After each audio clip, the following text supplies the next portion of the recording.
What is this book about? This book focuses on how we know what we know. This book focuses on how we learn and know things, not on what we know. Although you will come away from the book knowing some things you don't know right now, our primary purpose is to help you look at how you know things. Two realities. Ultimately, we live in a world of two realities. Part of what we know could be called our experiential reality, the things we know from direct experience. For example, if you dive into a glacial stream flowing from the Canadian Rockies, you don't need anyone to tell you that the water is cold. You notice that by yourself. And the first time you step on a thorn, you know it hurts even before anyone tells you. The other part of what we know could be called our agreement reality, the things we consider real because we've been told they're real and everyone else seems to agree they're real. A big part of growing up in any society, in fact, is learning to accept what everybody around us knows to be true. If we don't know those same things, we can't really be a part of the group. If you were to seriously question a geography professor as to whether the sun really sets in the west, you'd quickly find yourself set apart from other people. The first reality is a product of our own experience. The second is a product of what people have told us. To illustrate the difference between agreement and experiential realities, consider preventive police patrol. The term preventive implies that when police patrol their assigned beats, they prevent crime. Police do not prevent all crime, of course, but it is a common sense belief that a visible, mobile police force will prevent some crimes. In fact, the value of patrol in preventing crime was a fundamental tenet of police operations for many years. O.W. Wilson, a legendary police chief in Chicago and the author of an influential book on police administration, wrote that patrol was indispensable in preventing crime by eliminating incentives and opportunities for misconduct. Wilson and McLaren, 1963-320, end parenthesis, a 1967 report on policing by President Lyndon Johnson's President's Commission on Law Enforcement and Administration of Justice, parenthesis, 1967-1, end parenthesis, stated that the heart of the police effort against crime is patrol. The object of patrol is to disperse policemen in a way that will eliminate or reduce the opportunity for misconduct, and to increase the probability that a criminal will be apprehended while he is committing a crime or immediately thereafter.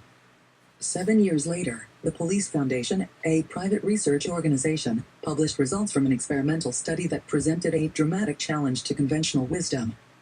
Known as the Kansas City Preventive Patrol Experiment, this classic study compared police beats with 3 levels of preventive patrol: 1. Control beats, with 1 car per beat; 2. Proactive beats, with 2 or 3 cars per beat; and 3. Reactive beats, with no routine preventive patrol.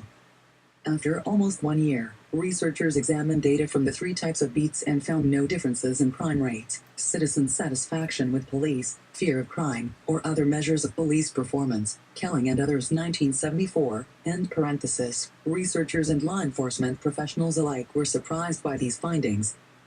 For the record, the Kansas City researchers never claimed to have proved that preventive patrol had no impact on crime.